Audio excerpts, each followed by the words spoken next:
liberdade para você? Eu sou o V e sejam bem-vindos ao Codex Zero, onde falamos de arte, filosofia e mais outras esquizofrenias que surgem na minha cabeça. Hoje vamos tentar entender sobre liberdade e com isso ver melhor o mundo ao nosso redor, compreendendo melhor a nossa vida. Quero refletir sobre questões básicas como a liberdade, que faz você perceber muita coisa e encontrar mais significado no mundano, que é um problema que eu vejo atualmente, onde o extraordinário parece ser o novo normal. Você pode até não ver, mas constantemente estamos sendo atacados a ceder o controle da nossa vida para outros. E em troca, recebemos conforto e outras regalias. Às vezes nem isso, mas a custo, você não tem mais controle sobre si mesmo. Entender sobre liberdade é entender e visualizar as correntes que te controlam. Elas são inevitáveis e sempre vão existir, mas você pode se prender a coisas que realmente vão te fazer bem, a coisas boas e, claro, sempre ter poucas correntes. Vamos agora dar uma pequena pincelada sobre a liberdade. Vamos cruzar a filosofia e algumas analogias para visualizar e definir o que é liberdade melhor.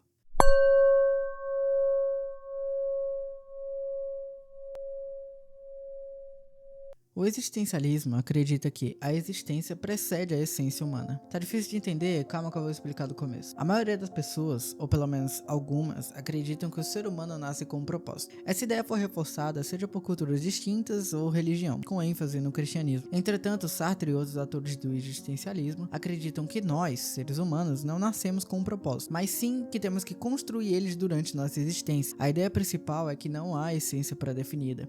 Somos livres, mas essa liberdade assusta. Ou seja, liberdade é solidão, responsabilidade é ausência de desculpas. É uma ideia um bocado fatalista. Já que o ser humano é condenado a ser livre, sim, condenado, isso quer dizer que não há desculpas. Somos responsáveis por tudo que fazemos, mesmo quando escolhemos não agir. E justamente por essa condenação surgem a angústia e a má-fé. A angústia surge ao perceber que você é completamente e inerentemente livre, que você toma decisões por si só e, em suma, é completamente responsável por todas elas. Já a má-fé ocorre quando você nega sua própria liberdade, mentindo para si mesmo a fim de fugir da responsabilidade. Isso é visível quando você diz, não tive escolha. Outra coisa importante de ressaltar é que Sartre acreditava que Deus não existia, e isso claramente influenciou em suas obras. Para ele, a essência de Deus não é uma tragédia, mas sim uma chance para o ser humano construir seus próprios valores. E por isso, o ser humano deve se envolver com o mundo e com os outros. A liberdade individual tem consequências sociais e políticas. Por isso, Sartre também foi um militante ativo. O existencialismo é um bocado denso e pode ser pesado para algumas pessoas, principalmente as que forem ler livros mais complicados. Porém, ainda não terminamos de explorar as visões de liberdade. Agora eu quero mostrar uma que vem ganhando popularidade, eu diria, e que tem sido adotada por muita gente nos dias atuais. Estou falando, claro, da filosofia favorita do nosso menino Thor, o estoicismo.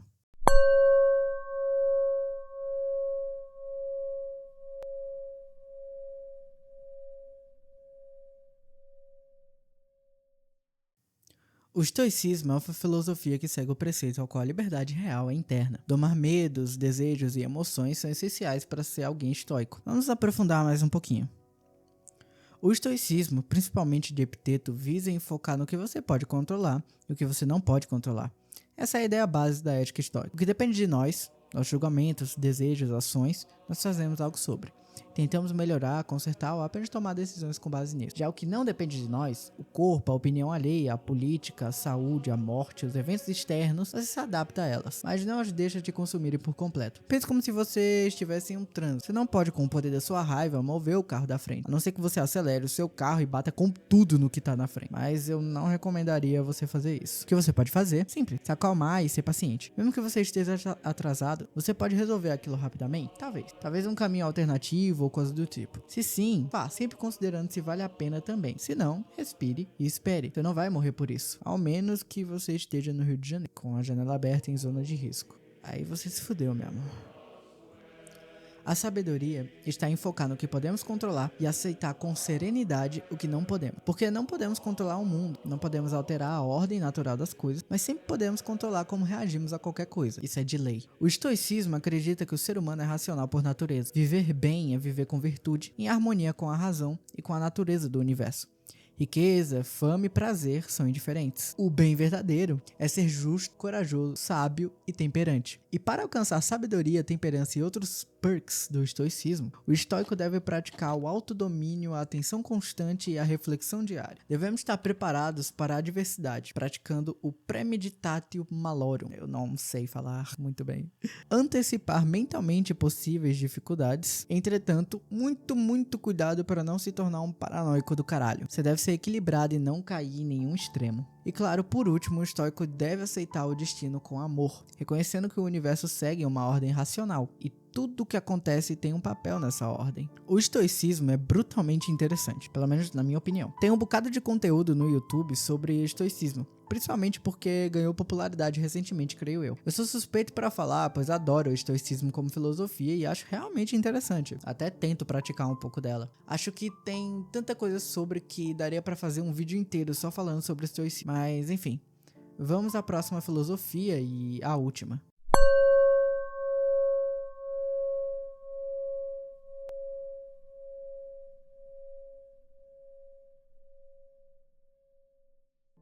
O liberalismo, além da vertente política, é uma filosofia um bocado interessante. A liberdade é a condição para o crescimento pessoal e social, e é bem curiosa já que surgiu como resposta ao absolutismo monárquico e à intolerância religiosa na Europa. Então, vamos dar uma olhada. O liberalismo diz que o ser humano nasce com direitos inalienáveis: vida, liberdade e prosperidade. Esses direitos não vêm do Estado ou da sociedade, mas da natureza humana. O papel do governo é apenas protegê-lo, e por isso vivemos em sociedade. Regras mínimas evitam o caos. Basicamente, se não tiver regra, vira loucura, gritaria e tudo mais. Daí Locke acreditava que os indivíduos, para proteger seus direitos, formam um governo através de um contrato social. É curioso, pois o governo pode sim limitar a sua liberdade. Mas vamos continuar. Para Locke, o poder do governo deve ser limitado pela lei e exercer sua autoridade com base no consentimento dos governados. Se um governo viola os direitos naturais, o povo tem o direito de resistir e substituir, vulgo revolução. A ideia do liberalismo foi o que influenciou a ideia de que o poder deve ser dividido entre executivo e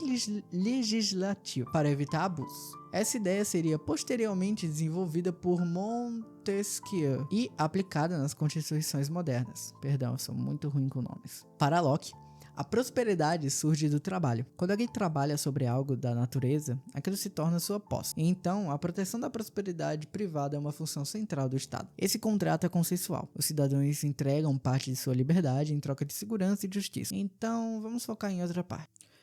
Agora que temos uma olhada nas vertentes filosóficas para ter uma visão mais acadêmica sobre a coisa, por que não mostrar na prática como ver essa liberdade e, claro, entender melhor sobre ela no processo?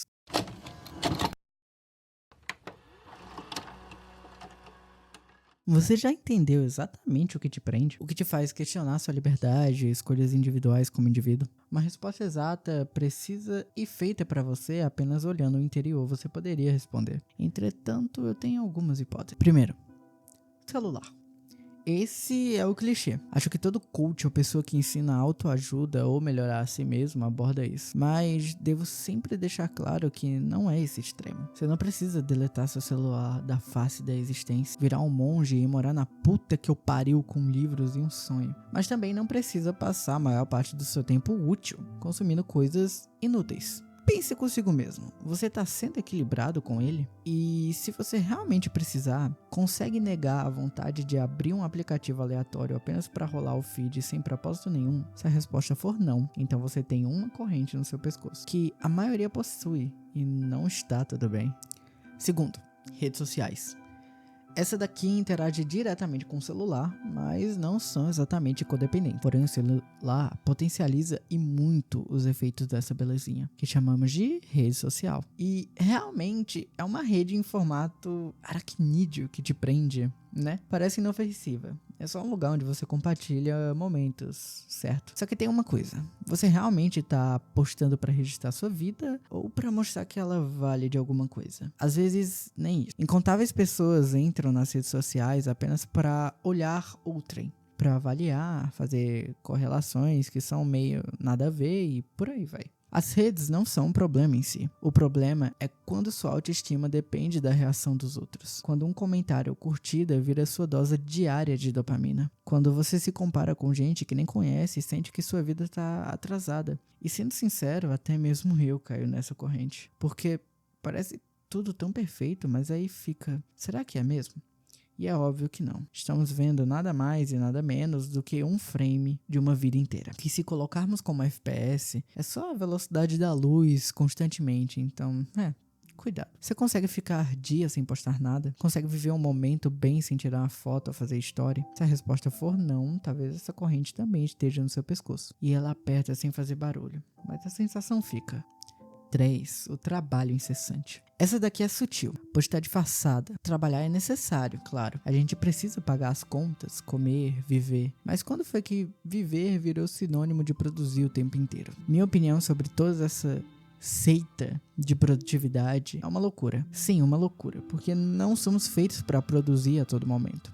E você pode sim ficar mais tranquilo a maior parte do tempo e ainda ser produtivo, porque não é a quantidade que te faz bom, e sim a qualidade. Você consegue descansar sem culpa, ficar um dia inteiro sem ser produtivo e ainda assim sentir que foi um dia bem vivido? Ou você se sente um peso quando para, um inútil, um fracasso? O nome disso é vício de produtividade. Uma corrente disfarçada de responsabilidade. A cultura dessa produtividade incessante ficou absurda nos últimos tempos. Esses gurus cada vez mirando mais alto. Não, Enzo, você não vai ficar milionário ou super produtivo por tomar banho gelado e comer olhando para a parede. No máximo um burnout bem sinistro. Para aqueles que mesmo assim desejam ser hiper produtivos, saibam que vocês terão que sacrificar uma parte imensa da vida de vocês e virar basicamente um maníaco. Isso também pode levar a burnout, mas afinal, se você quer ser uma máquina, então vai em frente. É tudo um balanço, um equilíbrio. Ser hiperprodutivo significa sacrificar todo o resto, todo o social, tudo aquilo que não seja produzir, seja lá o que você quer produzir. Você não é uma engrenagem, é um ser humano. E se você só existe quando entrega algo, então você talvez tenha virado mais uma peça do que pessoa,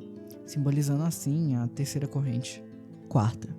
Consumo e estado. Essa daqui é sensacional. Sinceramente, pra mim, são o cálice de ouro para pessoas superficiais. É uma corrente poderosa pra caralho em estágios muito avançados, porque ela é muito enraizada na cultura mundial. Obrigado, globalização. Aviso, não sou contra a globalização de nenhum modo. Você já parou pra pensar em quantas coisas você quer só porque alguém te ensinou a querer? O tênis novo, o celular de última geração, o carro, o corpo, a viagem. Nada disso é errado, mas o problema é quando você começa a acreditar que precisa de tudo isso pra ser alguém. A vida vira um game de aparência, um The Sims eternamente preso na parte de melhorar o personagem e sem nenhum avanço na parte legal do jogo, que é se relacionar com outros Sims ou crescer de alguma forma legal, onde quem tem mais vale mais, onde quem ostenta venceu. Mas no fim é só um monte de gente se endividando pra parecer feliz. Você realmente quer o que diz que quer ou só foi treinado para desejar? Afinal, propagandas já não vendem mais produtos, sonhos agora. São estilos de vida que só o produto daquela empresa. Tu acha mesmo que a empresa não ia contratar os melhores psicólogos, marqueteiros e todo tipo de cientista para produzir o comercial que mais atinge aquele espírito de se eu comprar isso, aí sim serei feliz? Essa corrente é silenciosa pra caralho. Você nem sente ela apertar. Só percebe quando olha no espelho e vê alguém que nem sabe mais o que sonha, só sabe o que quer comprar. 5. FOMO e o medo de ficar de fora. Você tá aqui, mas sua cabeça tá lá, em outro lugar, em outra festa, em outra vida. De amigos que não te convidaram pra uma festa imaginária, pra boatos que nem podem estar acontecendo, mas e se? FOMO? É isso. O medo constante de estar perdendo alguma coisa. O feed te mostra 1000 possibilidades. E nenhuma delas é a sua realidade. Mas daí você traz tudo aquilo pra sua realidade e tenta remodelar em algo que nunca encaixaria nos lugares certos. E aí você sente que tá atrasado, que não tá vivendo o suficiente, que a vida dos outros é sempre mais interessante, que você tá perdendo alguma coisa. Mas deixa eu te perguntar, o agora é tão ruim assim? Ou você só desaprendeu a habitar ele? E na moral, se o teu agora tá tão ruim ao ponto de você precisar sonhar além, já pensou em, não sei, assim, tentar mudar, tentar novos caminhos, tentar novas coisas, pois tu vai morrer. Então, tente viver o hoje. Essa corrente não te prende fisicamente, ela só te rouba o presente. E isso já é o bastante para te manter longe de mesmo. Você não precisa viver todas as possibilidades, só precisa viver uma de verdade. Sexta, a informação excessiva. 領域展開無料空所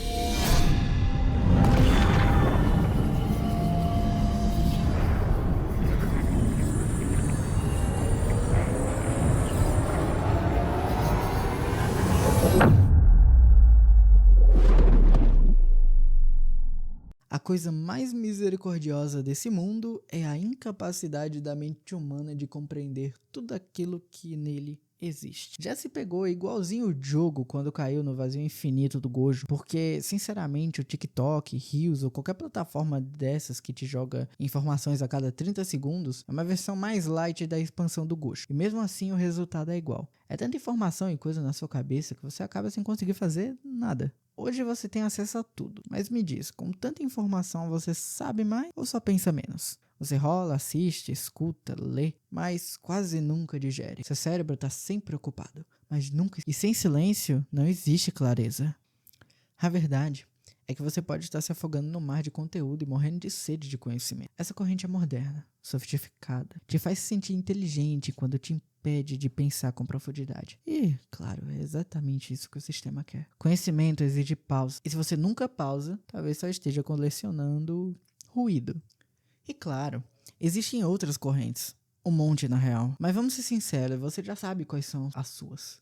Uma marionete raramente sente os fios até ser puxada com força. Vício em álcool, cigarro, corn, comida, dopamina fácil, drama, autopiedade, autoimagem, a lista é longa e você não é burro. Não vai dizer que é. Depois de tudo isso, não seria justo deixar você tateando no escuro, né? Por mais que já tenha bastante conteúdo por aí de como ter uma vida melhor, eu não sou coach. Não vou te ensinar a vestir uma camisa P quando você, na verdade, usa M. Mas tem uma coisinha que é universal. Escolhas. Elas são invisíveis. Não tem cheiro, nem forma, apenas são. E mesmo assim carregam um poder absurdo. Podem iniciar uma vida ou acabar com uma. Seja como for, esse poder imenso também está em suas mãos. E ela é tão poderosa que é disputável por todo, até mesmo por você e suas diferentes partes. Quer exercer sua liberdade? Cada vez que você decide não abrir o TikTok e Instagram, está exercendo a liberdade. Liberdade também é omissão. Escolher não ser sugado pela rede. Pequenos gestos de autonomia são bons. Desligar a notificação, caminhar sem rumo na rua. Só não faz isso muito tarde ou no cu da madrugada, porque daí você tá dando a opção de escolha de outra pessoa de fazer merda com você. Troca o trajeto de sempre. Não tô falando pra ir pela rota mais longa, a não ser que você queira. Entretanto, é isso que eu tô dizendo, mais ou menos. Queira algo novo, algo diferente. Crie espaços de liberdade pessoal. Um canto onde você joga solo, RPG, lê, desenha ou simplesmente respira, sem interrupções. E claro, eu reconheço, e você também deveria, existem correntes que a gente simplesmente não consegue quebrar. Não com força bruta, pelo menos. Você tem que saber que apps, governos e contextos culturais impõem barreiras. Mas separar o que você pode mudar, hábitos, atenção e etc., do que não pode, leis, internet lenta e etc., é o mais importante. Afinal, a liberdade também é um exercício de equilíbrio.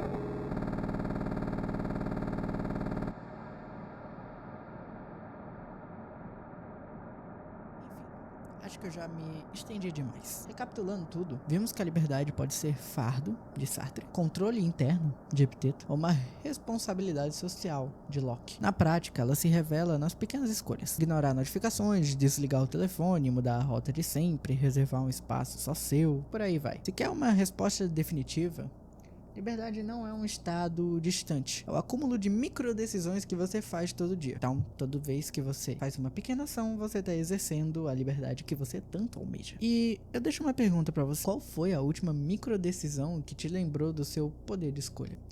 Enfim, se você chegou até aqui, eu agradeço de verdade pela atenção. Se acha que eu mereço, deixa um gostei. E se quiser continuar nessa sintonia com o canal, se inscreve aí. Tô nos comentários, aberto para discussões e sugestões. Meu nome é V e valeu por assistir até aqui. Até logo.